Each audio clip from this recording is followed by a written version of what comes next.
Hello, I bring you warm greetings from a cold country. My name is Nigel Pollock, and it's my privilege to serve on the national leadership team of InterVarsity in Canada.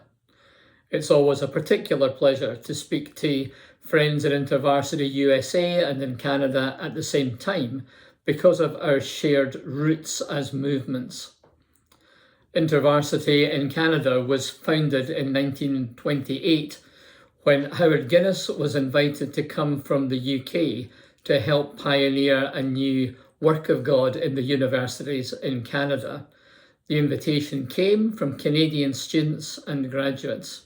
So we were birthed in an international partnership where a graduate was sent from another movement to help start InterVarsity in Canada. From the very beginning, InterVarsity positioned itself as a camping and a campus ministry. The idea was that we would work with high schoolers at camp, and then they would come to faith, be discipled and grow in leadership. And then when they went to university, they would join the campus group and in the summer go back to invest in the next generation.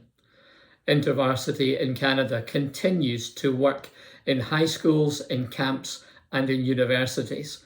We're particularly interested in the transition between high school and university and work, because all the studies show that intentionally mentoring and supporting people through those key transitions is one of the essential components of it working well in those different areas. Howard Guinness crossed Canada a number of times, and in the late 1920s, when he was in Vancouver, went down to Seattle, where he was involved in helping start the Christian Union at the University of Washington. While he was there, he was approached about pioneering work in the US, but felt more drawn to New Zealand and Australia, so graciously declined the invitation. When he was in Australia, because Canada was involved in camps, he visited a camp where he met someone called Stacey Woods. Their friendship continued through Stacey coming to study in Texas. And Stacey was invited to come to Canada to be the General Secretary. Stacey at the time had his heart set on going to India to work with Howard Guinness, but that did not work out, so he chose to come to Canada.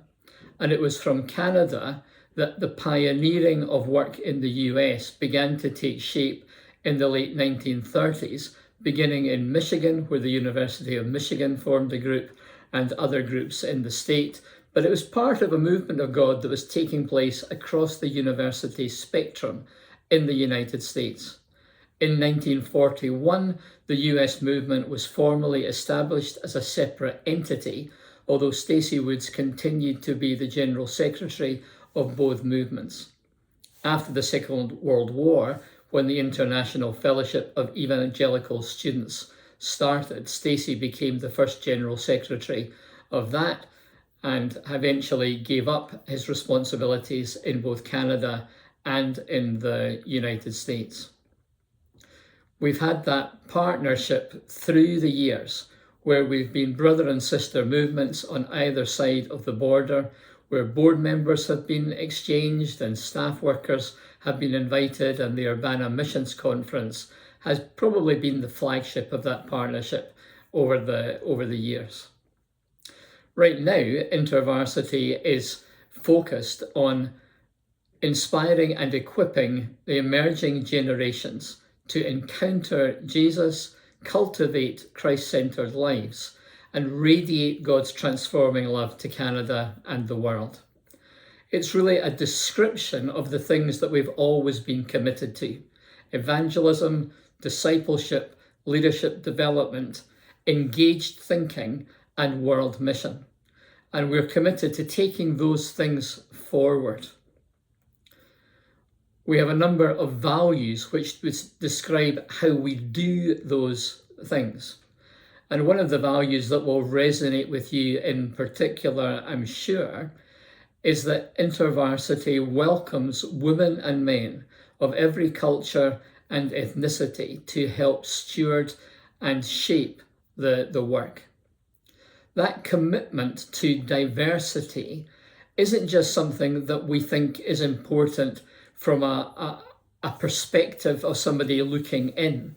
It's a core conviction that we believe in, that we are stronger, we are strongest when we mobilize people of both genders, of different ethnicities and cultures, and of different generations to work together to advance the gospel in the student world and beyond.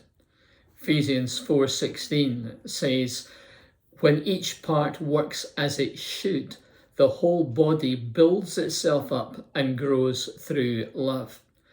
And it's an articulation that we are different from each other, but when the differences are combined, then something greater is produced. We become more than the sum of our individual parts. And in the economy of God together, He is able to use this multicultural, multi-generational partnership of women and men together to move forward and do exciting things in the next generation.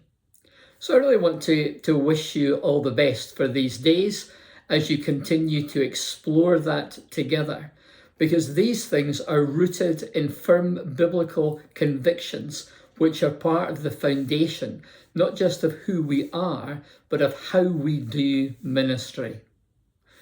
So bless you as you work on this together. May you find encouragement and support. May you have good fun, and may you be excited again at the work that God has called you into. God bless you.